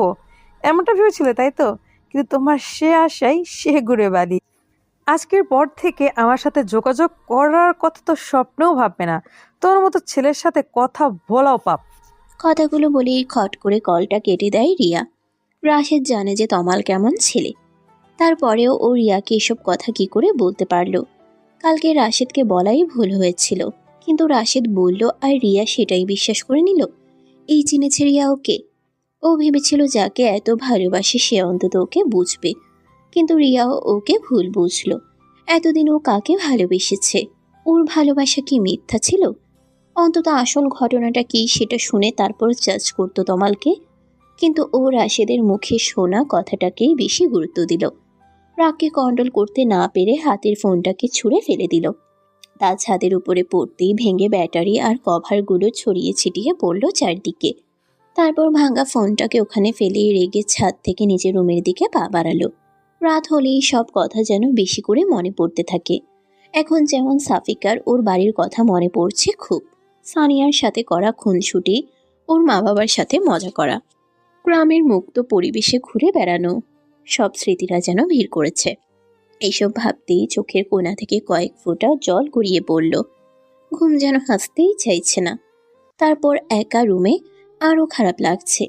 তরির ওখানে গিয়েছিল, তাড়িয়ে দিল। বলল এখন থেকে রাতে ওর রুমে নট এলাও। অথচ তমাল অনেকক্ষণ হলো কোথায় যেন গেল বের হয়ে। মনে হলো খুব জরুরি কাজ আছে। তমাল রুমে এসে দেখলো যে সাফিকা ঘুমিয়ে পড়েছে। রিয়ার সাথে কথা বলে ভীষণ রেগে আছে তমাল। রুমে এসে সাফিকাকে দেখে ওর রাগটা দ্বিগুণ হয়ে গেল। যে মেয়েটার জন্য ওর জীবনে এত সমস্যা, সে আরামে ওর বিছানায় ঘুমোচ্ছে, এটা যেন ওর সহ্য হচ্ছে না। তমাল রুমে এসেছে বুঝতে পেরে সাফিকা চোখ খুলে বলল, কোথায় ছিলেন এতক্ষণ? কথাটা বলতে না বলতেই তমাল যেন তেলে বেগুনে জ্বলে উঠল। কেন? তোমাকে সেই কৈফিয়ত দিতে হবে নাকি? আমার জীবনটা তছনছ করে দিয়ে নিশ্চিতে ঘুমাচ্ছ, আবার আমার কাছেই কৈফিয়ত চাইছো। তোমাকে মানা করছি না আমার পার্সোনাল লাইফে একদম ইন্টারফেয়ার করবে না। একটু কথা একবার বললে কানে যায় না। তোমার মুখটা দেখলে আমার রাগে গা জ্বালা করে। নিজের ওই মুখটা আমার থেকে লুকিয়ে রাখার চেষ্টা করবে। আমি যতক্ষণ রুমে থাকি ততক্ষণ আমার আশেপাশে থাকবে না বেশি। তোমাকে দেখলে আমার সব কিছু এলোমেলো হয়ে যায়। কথাগুলো বলেই তমাল ব্যালকনিতে চলে গেল। সাফিকা বোবার মতো ওর দিকে তাকিয়ে আছে। ও তো শুধু জানতে চেয়েছিল যে এতক্ষণ কোথায় ছিল। এটা জানতে চাওয়াটা কি খুব বড় অপরাধ? সাফিকা নিজেরও প্রচুর রাগ। এখানে আসার পর থেকে সবসময় রাগের আগুনটাকে ছাইচাপা দিয়ে রেখেছিল, কিন্তু এখন আর যেন তা চাপা থাকতে চাইছে না। তারপরেও সাফিকা অনেক কষ্টে নিজেকে কন্ট্রোল করার চেষ্টা করে চোখ বন্ধ করে শুয়ে পড়ল। একটু পরেই তমাল এসে ওর পাশে শুয়ে পড়ল। সাফিকা আর একটা কথাও বলল না। তমাল সাফিকাকে বকা দেওয়ার পর নিজেই আবার অনুতপ্ত হয়। রিয়ার রাগগুলো সব সাফিকার উপরেই চাপিয়ে দিয়ে যেন ওর রাগটা অনেকটা কমে গেছে। তাই সাফিকার সাথে কিছুটা স্বাভাবিক হওয়ার জন্য বলল, তোমাকে আমি আবারও বলছি, আমার রাগ হয় এমন কোনো কাজ করবে না। আমি নিজের রাগটাকেই কন্ট্রোল করতে পারি না। তারপরও এটুকু বলেই থেমে যায় তমাল। কারণ এখন সাফিকা এমন কিছুই করেনি যার কারণে ও সাফিকাকে এত কথা শোনালো। তমালের এই স্বাভাবিক আচরণে সাফিকার রাগটা কমার বদলে আরো বেড়ে গেল। ও তমালের দিকে ঘুরে বলতে লাগলো, আমাকে আপনার কি মনে হয় বলুন তো? একটা পুতুল? আমাকে করুণা করে বিয়ে করেছেন, থাকতে দিচ্ছেন, তাই বলে কি আমি আপনার কেনা গোলাম হয়ে গেছি? যখন ইচ্ছে হবে ভালো ব্যবহার করবেন, যখন ইচ্ছে হবে খারাপ ব্যবহার করবেন। আমি কি মানুষ না নাকি? দুঃখ কষ্ট আমারও আছে। আপনি বারবার আপনার জীবন তছনছ করার কথা বলছেন। আচ্ছা, আমি আপনার কি তছনছ করেছি বলতে পারবেন? আমি আপনার পরিবার থেকে আপনাকে আলাদা করে দিয়েছি নাকি আপনার... এইটুকু বলতেই তমাল নিজের রাগকে কন্ট্রোল করে বলল, তুমি এখনো বুঝতে পারছো না তুমি কি তছনছ করছো নাকি না বোঝার নাটক করছো? আমি রিয়াকে ভালোবাসতাম। শুনছো এবার? আমি রিয়াকে বিয়ে করতে চেয়েছিলাম, কিন্তু শুধুমাত্র তোমার জন্য রিয়া আমাকে ভুল বুঝলো। অন্য সবাই আমাকে ভুল বুঝছে। এটা আমি যতটা না কষ্ট পেয়েছি তার চেয়ে 1000 গুণ বেশি কষ্ট পেয়েছি আমি রিয়ার ব্যবহারে। ও আমাকে ভুল বুঝছে। বুঝতে পারছো তুমি ব্যাপারটা? সাফিকা তমালের মুখে রিয়ার নাম শুনে যেন আকাশ থেকে পড়ল। ওর বুকের ভিতরটা যেন দুমড়ে মুচড়ে যাচ্ছে। তমাল ওকে পছন্দ করে না সেটাও মেনে নিয়েছিল, কিন্তু অন্য একটা মেয়ের জন্য ও সাফিকাকে এতগুলো কথা শোনাচ্ছে এটাও কিছুতেই মেনে নিতে পারছে না। ওর মন চাইছে এক্ষুনি ছুটে গ্রামে চলে যেতে। যা হওয়ার হবে। ওখানে রিমন্ত বাইরে গেলে শুধু বিরক্ত করে, কিন্তু এখানে ঘরের মধ্যেই ও যে মানসিক চাপের শিকার হচ্ছে, না পারছে কাউকে বলতে আর না পারছে এসব আর সহ্য করতে। রুমের বাইরে ওর চাচির কালো মুখ সহ্য করে আবার রুমের ভেতরে তমালের তিক্ততাও আর নিতে পারছে না। আমাকে মাফ করবেন যে আমি না জেনে শুনে আপনার ভালোবাসার মাঝে ফাটল ধরিয়েছি।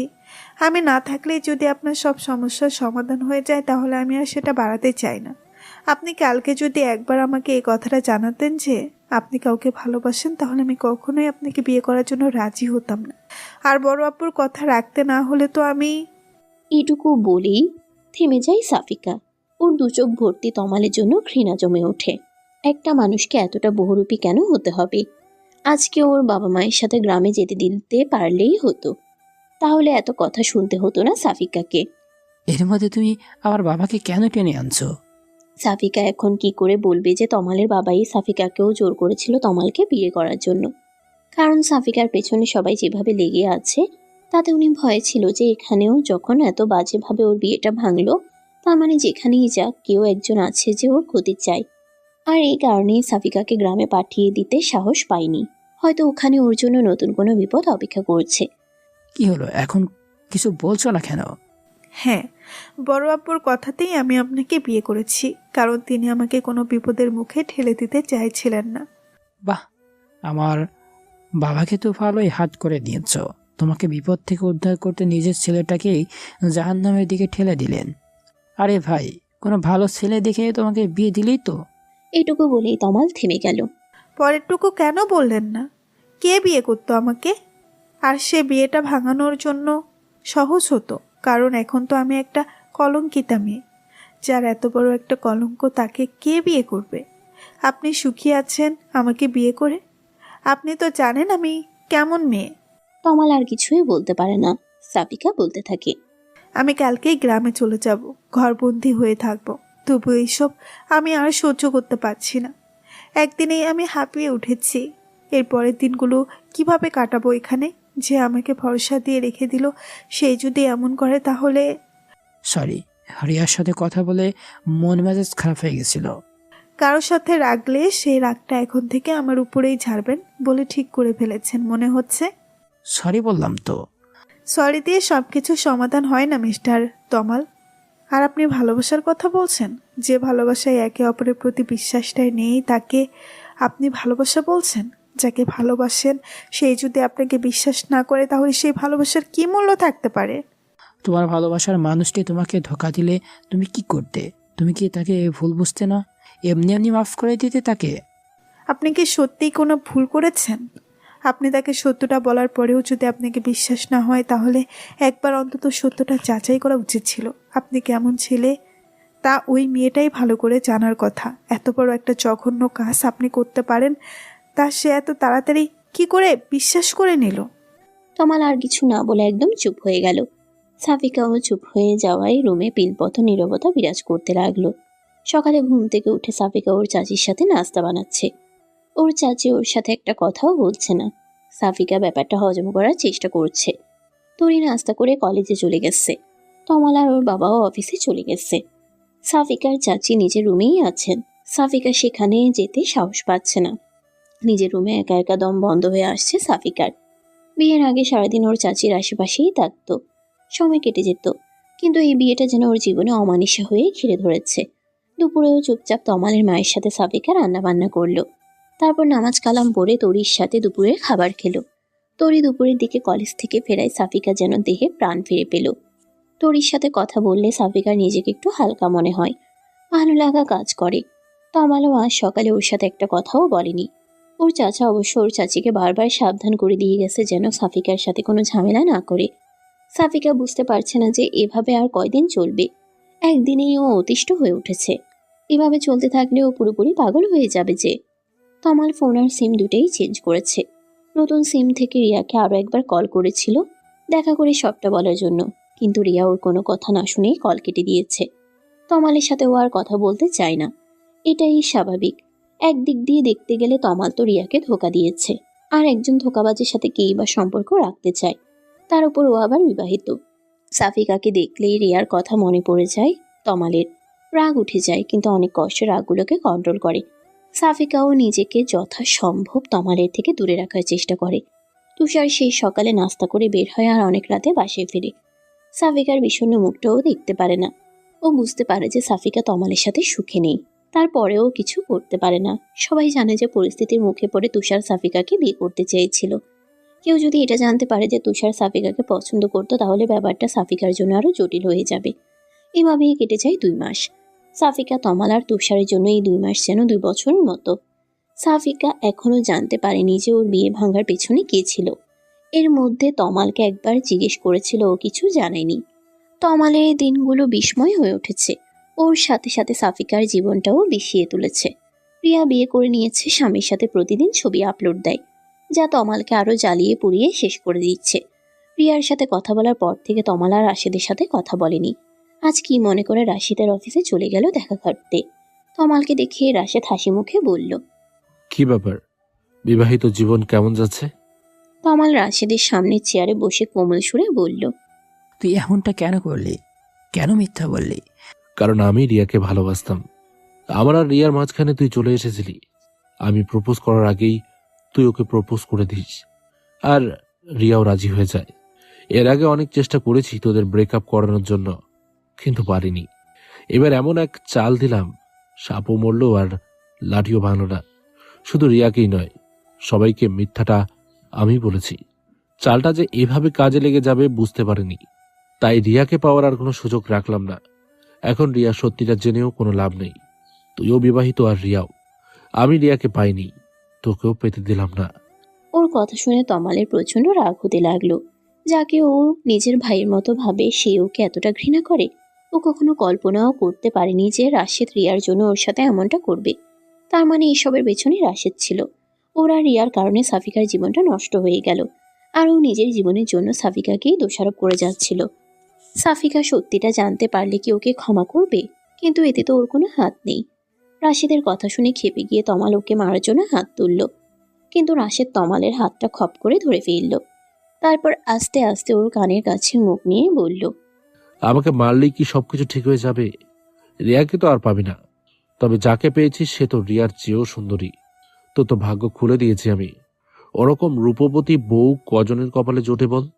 তমাল নিজের রাগটাকে কন্ট্রোল করে বলল, সাফিকার সম্পর্কে আর একটা কথা বলবি না। তোর মতো মানুষের মুখে ওর মতো নিষ্পাপ মেয়ের নাম মানা যায় না।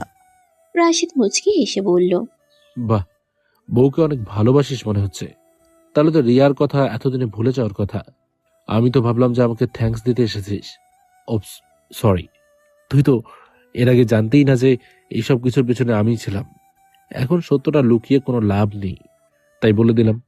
আমার কি যে আনন্দ লাগছে। তুই আমাকে কখনো বন্ধু ভাবিসনি, তাই না? ভাবতাম, তবে রিয়ার সাথে রিলেশনের আগে সবচেয়ে কাছের মানুষ ভাবতাম তোকে, নিজের ভাইয়ের মতো। কিন্তু রিয়াকে যখন প্রপোজ করলি তখন থেকে তুই আমার শত্রু হয়ে উঠেছিলি। আর তোর চাচাতো বোনের বিয়েতে আমাকে জড়িয়ে আরো বড় ভুল করেছিলি। তাদেরকে তোর সম্পর্কে মিথ্যাগুলো আমি বলেছিলাম। তারা বিশ্বাস না করে কোথায় যাবে? কলটা তো তোর নাম্বার থেকেই করেছিলাম। তোর বাবা কি এমনি এমনি তোর সাথেই সাফিকার বিয়ে দিতে চাচ্ছিল?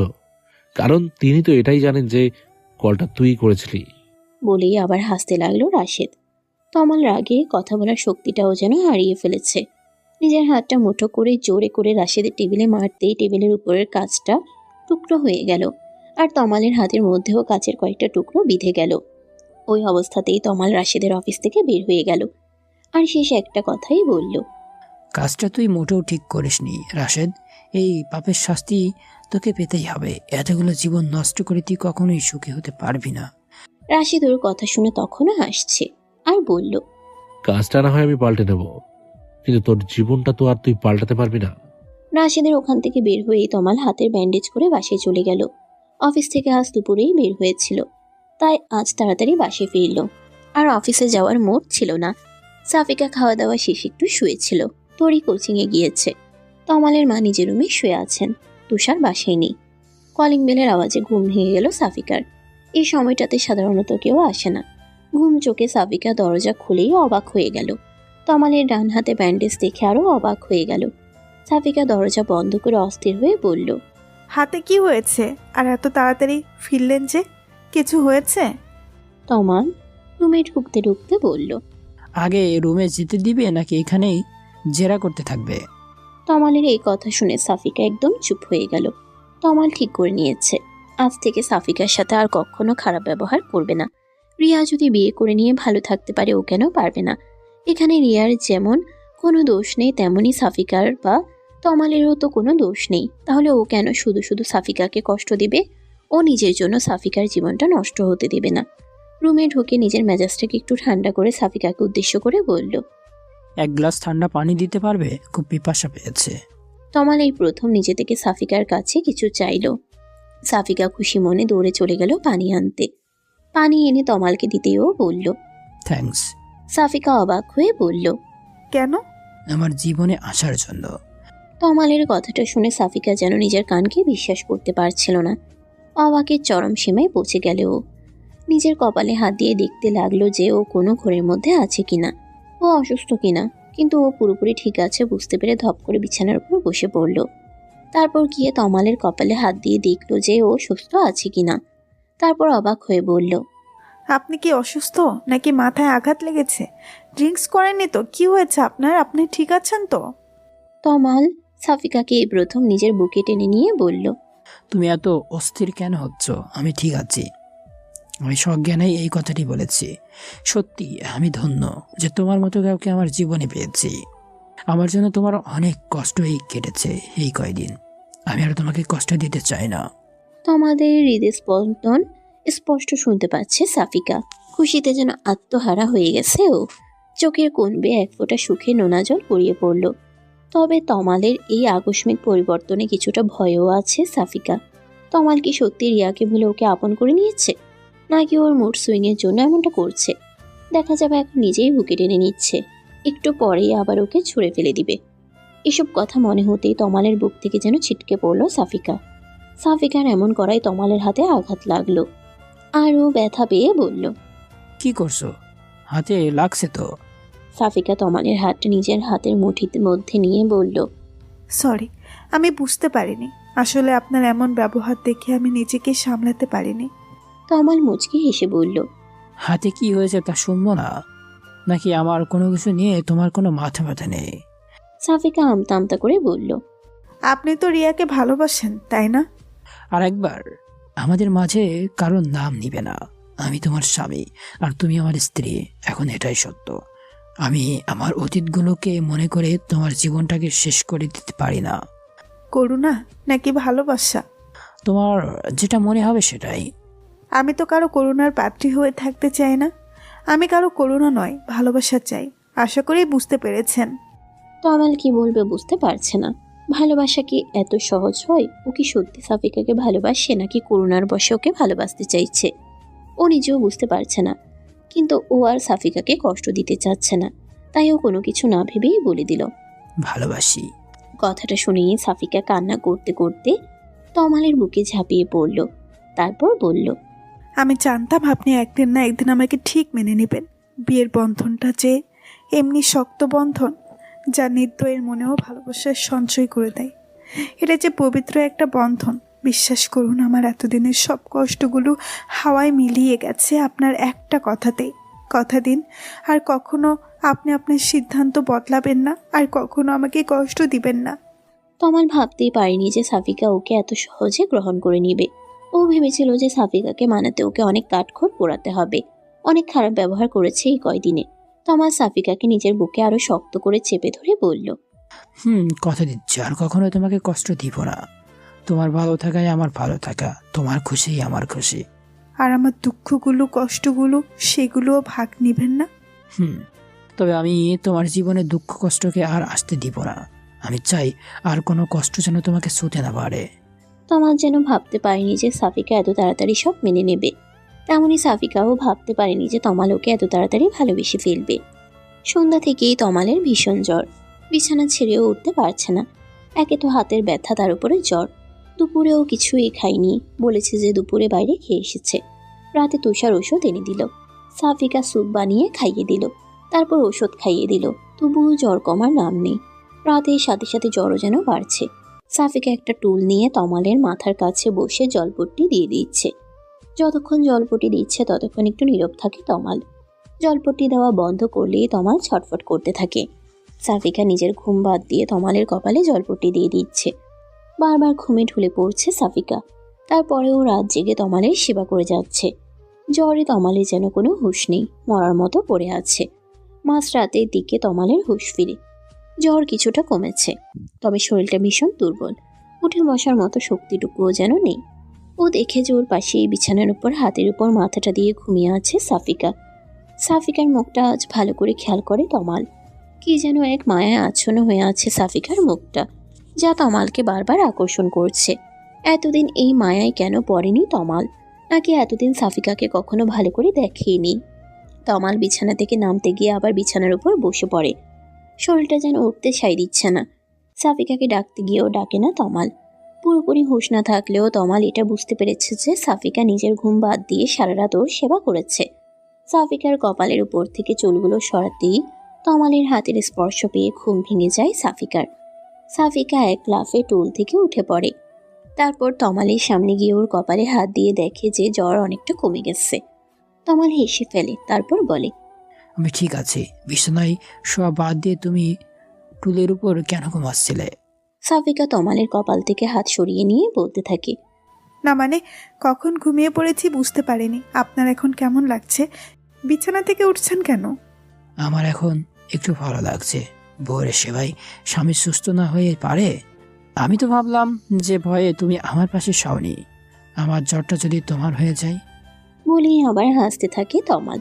সাফিকা লাজুক একটা হাসি দিয়ে বলে, জ্বর কি ছোঁয়াচে রোগ নাকি যে আপনার পাশে থাকলে আমারও হয়ে যাবে? আর সে ভয় থাকতে রাত জেগে কি আর আপনার সেবা করতাম নাকি?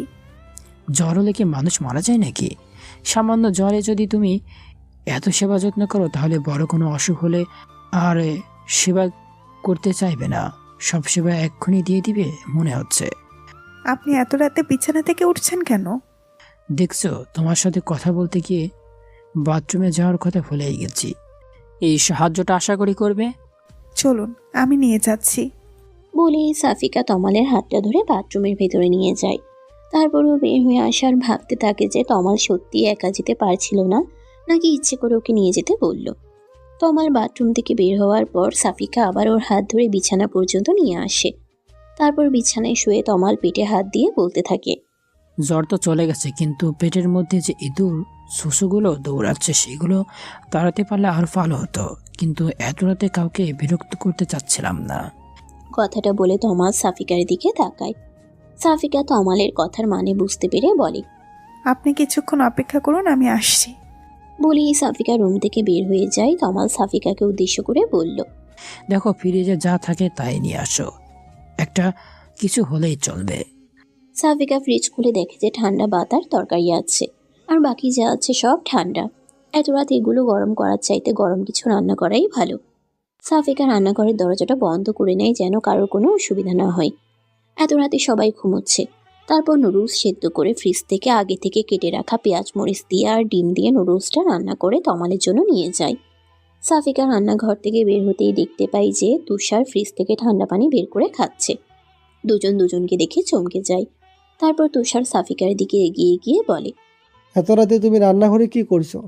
সাফিকা আমতা আমতা করে বলল, আপনার ভাইয়ের ক্ষুধা পেয়েছে তাই। আসলে রাতেও কিছু খায়নি। এখন কি অবস্থা ভাইয়ার? জ্বর কি কমেছে? হ্যাঁ, এখন একটু সুস্থ। তাই বলে তুমি এত রাতে রান্না করবে? ভাইয়ার কি কাণ্ডগান বলে কিছু নেই? এত রাতে তোমাকে রান্না করতে পাঠিয়েছে? সাফিকা তাড়াতাড়ি করে তুষারকে বলতে থাকে, আরে উনি কিছু রান্না করতে বলেনি, আমি রান্না করলাম। ভাবলাম ঠান্ডা খাবার খাওয়ার থেকে কিছু রান্না করে দিই। ফ্রিজে কি খাবার নেই নাকি? গরম করে দিলেই তো হয়, আবার রান্না করতে হবে? আস্তে। এ কথা বলতে না বলতেই সাফিকা দেখতে পাই যে তমাল রুম থেকে বের হয়ে এসেছে। সাফিকা ওর হাতের ট্রেটা পাশেই টেবিলের উপর রেখে তমালের দিকে এগিয়ে যায়। তমাল তুষারকে দেখে জিজ্ঞেস করে, তুই এত রাতে এখানে কি করছিস? আমি তো পানি খেতে এসেছিলাম, দেখলাম সাফিকা এত রাতে রান্না করছে। তা তুমি এখন ঠিক আছো তো? হ্যাঁ, আমি ঠিক আছি। তোকে না বলেছি সাফিকাকে এখন থেকে ভাবি বলবি? আগে যাই বলতি না কেন, এখন ও তোর ভাবি, সো ভাবি বলবি। তারপর সাফিকাকে উদ্দেশ্য করে বলল, আর তুমি এত রাতে আবার কি রান্না করতে গেছো? তুষার আর কিছু না বলে ওখান থেকে চলে গেল। সাফিকা তমালকে ধরে রুমে নিয়ে যেতে যেতে বলল, আপনি আবার বিছানা থেকে নেমেছেন কেন? আমি তো যাচ্ছি। আমি কি তোমাকে রান্না করতে বলেছি নাকি? আচ্ছা, কথা না বলে চুপচাপ এখানে বসুন, আমি খাবারটা নিয়ে আসি। তারপর নুডলস এনে চামচ দিয়ে তমালকে খাইয়ে দিতে লাগলো সাফিকা। তমাল চামচটা সাফিকার মুখের দিকে দিয়ে বলল, আমি একাই খাবো নাকি তুমিও খাও? এত কষ্ট করে রান্না করলে একটু টেস্ট করে দেখবে না? সাফিকা নিজের মুখ সরিয়ে নিয়ে তমালকে বলল, আমি তো রাতে খেয়েছি, আপনি খান। আর আমার রান্নার টেস্ট আমার জানা আছে। তমাল জোর করে সাফিকাকে খাইয়ে দিয়ে বলল, আমার সাথেও খাও এখন। আমার বইয়ের হাতের রান্না যে এত সুস্বাদু তা তো আগে কখনো জানতাম না। সাফিকা মুখের খাবারটা শেষ করে নিয়ে বলল, আগে কি আমার বউ ভেবেছেন? আমাকে তো শুধুমাত্র একটা সমস্যা মনে করেছেন, আর সমস্যা মানেই তো বিরক্তকর জিনিস। ওকে, নেক্সট টাইম আমার বউকে বউ হিসাবেই দেখবো, আর তার সব দিকেই খেয়াল রাখবো। এখন এটাই যে আমার দায়িত্ব। এতদিন তো কোন অন্ধকারে ডুবেছিলাম, আজ আলোর দিশা খুঁজে পেয়েছি। সে আলোয় আমি আমাদের বাকি জীবনটা আলোকিত করে নিতে চাই। খাওয়া শেষ করে সাফিকাও তমালের পাশে শুয়ে পড়ল। তমালের জ্বর কিছুটা কমলেও ওর শরীরের উত্তাপ সাফিকা অনুভব করতে পারছিল। সকালে তমাল অনেকটা সুস্থ হয়ে উঠলেও তমালের বাবা মা ওকে অফিসে যেতে বারণ করলো। তমালও অফিস থেকে একদিনের ছুটি নিয়ে নিল। ওর হাতে কি হয়েছিল তা এখনো কেউ জানে না। আর আশ্চর্যের ব্যাপার হচ্ছে কেউ কিছু জানতেও চায়নি। ব্যাপারটা তমালের জন্য ভালোই হয়েছে, না হলে সবাইকে মিথ্যা বলতে হতো। সত্যিটা তো আর বলা যাবে না। হাতে ড্রেসিং করানোর জন্য তমাল হাসপাতালে যাবে শুনে সাফিকাও ওর পিছু নিল। তমালের অনিচ্ছা সত্ত্বেও সাফিকার অনুরোধ ফেলতে পারল না। সাফিকা আজ প্রথম তমালের সাথে বাইরে বের হয়েছে। এক রিকশায় দুজনে পাশাপাশি বসেছে। এই যেন এক অন্যরকম অনুভূতি। সাফিকার স্বপ্নগুলো যেন পূরণ হতে চলেছে এক এক করে। তমালের সাথে রিকশায় যেতে ভালোই লাগছে ওর কাছে। তমাল রিয়ার সাথে অনেকবার অনেক জায়গায় ঘুরেছে, তবে আজ সাফিকার সাথে ঘুরতে ওর অন্যরকম ভালো লাগছে। যদিও ওরা ঘুরছে না, ডাক্তারের কাছে যাচ্ছে, তারপরেও এটাকেও এক ধরনের ঘোরাঘুরিই মনে হচ্ছে। ডাক্তারের দেখানো শেষে ওষুধ নিয়ে ওরা আবার বাসার উদ্দেশ্যে রওনা দিল। সাফিকা এর আগে শহরে তেমন একটা আসেনি, আসলেও কিছু ঘুরে দেখেনি। আজ তমালের সাথে বের হয়ে মনে হচ্ছে সারা শহর একদিনেই ঘুরে শেষ করে দেবে। তমাল অসুস্থ না হলে সাফিকা আজকেই ওকে নিয়ে ঘুরতে বলতো, কিন্তু এখন এই কথা বলাটা ঠিক হবে না। তমাল হয়তো সাফিকার মনের অবস্থাটা বুঝতে পেরেছিল, তার রিক্সাওয়ালাকে বলল পাশের একটা রিসর্টে নিয়ে যাওয়ার কথা। তমালের মুখে রিসর্টের কথা শুনে সাফিকা খুশিও হলো, আবার কিছুটা অবাকও হলো। তারপর বলল, বাসায় যাবেন না?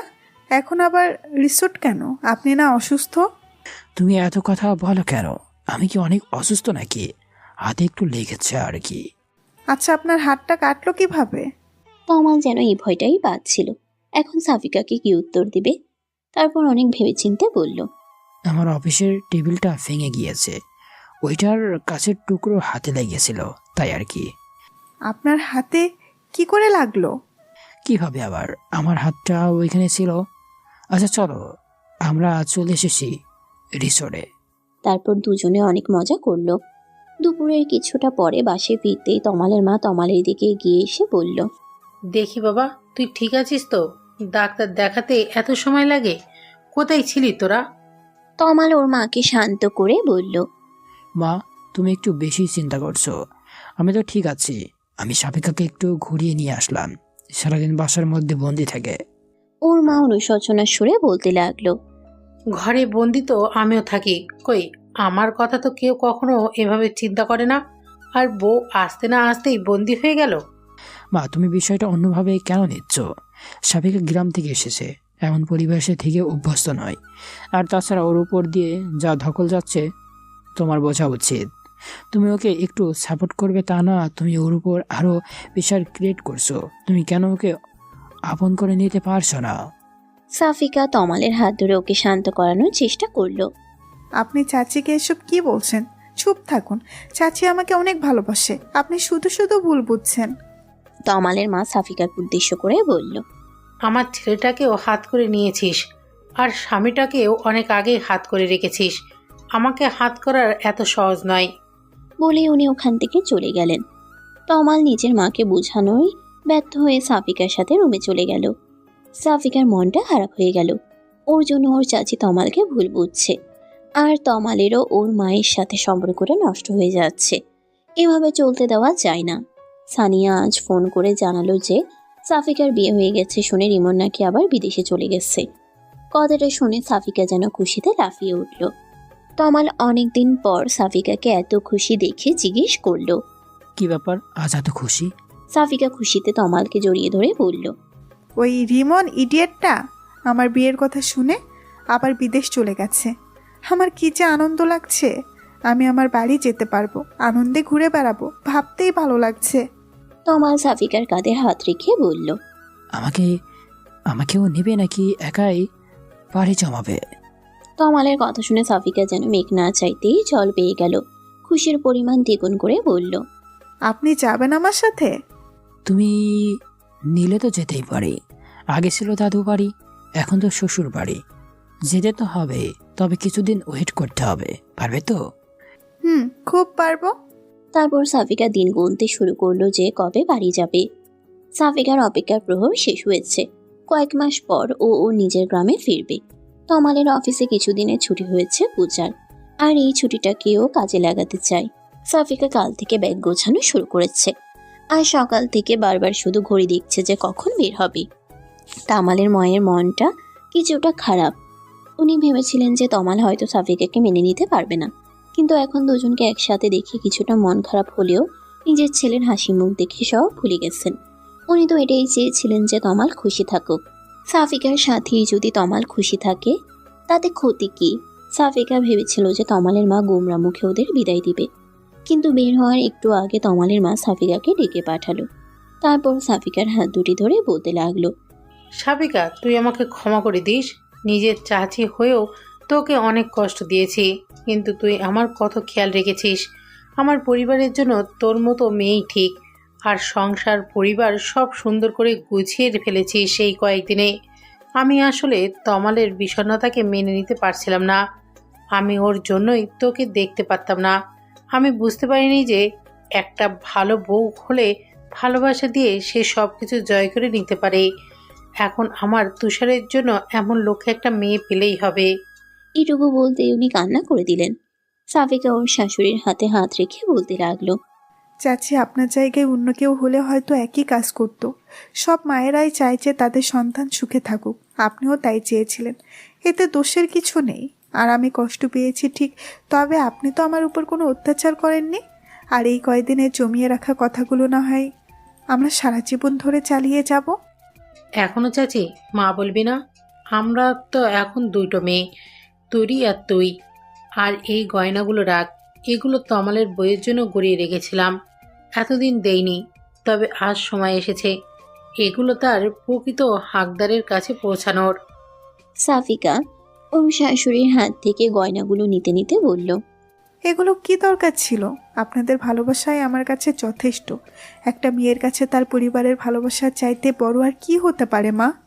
সাফিকার মুখে মা ডাক শুনেই উনি সাফিকাকে জড়িয়ে ধরে কান্না করতে থাকেন। তারপর বলেন, আমার ছেলেকে ওখানে দেখে শুনে রাখিস মা, মায়ের মন বুঝিসই তো।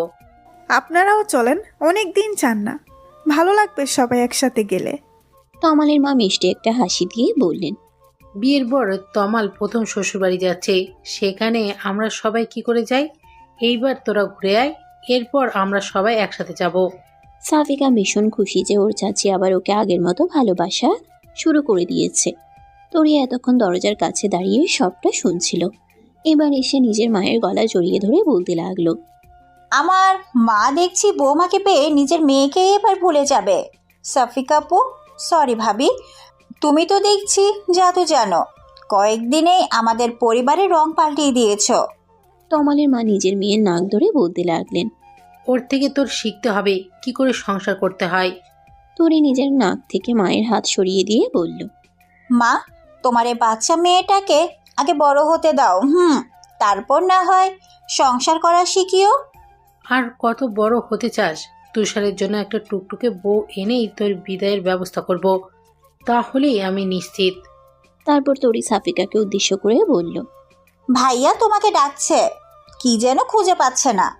তারপর সাফিকা ওখান থেকে চলে গেল। সবার থেকে বিদায় নিয়ে সাফিকা আর তমাল বের হয়ে গেল। পুরো ট্রেনে সাফিকা তমালের কাঁধে মাথা রেখে ঘুমিয়েছে। তমাল এই কয়দিনে সাফিকাকে সত্যি অনেক ভালোবেসে ফেলেছে। আসলে সাফিকার মতো মেয়েকে ভালো না বেসে কোথায় যাবে? স্টেশনে পৌঁছানোর আগেই সাফিকার ঘুম ভেঙে গেল। স্টেশন থেকে নেমে ওরা একটা রিক্সা নিল। তারপর সাফিকাদের বাড়ির সামনে গিয়েই দেখতে পেল যে সানিয়া গেটের বাইরে ওদের জন্য অপেক্ষা করছে। সাফিকাকে দেখে ছুটে এলো। সাফিকা ও রিক্সা থেকে নেমে সানিয়াকে জড়িয়ে ধরল। তমাল রিক্সা ভাড়া দেওয়া বাদ দিয়ে নীরব দর্শকের মতো দুই বোনকে দেখতে লাগলো। সানিয়া ওর মাকে জোরে জোরে ডাকতে লাগলো। ওর ডাক শুনে শুধু ওর মা নয়, আশেপাশের অনেকেই জমা হলো। এতদিন পর সাফিকাকে দেখে সবাই অনেক খুশি। তমালকে যেন কারো চোখেরই পড়ছে না।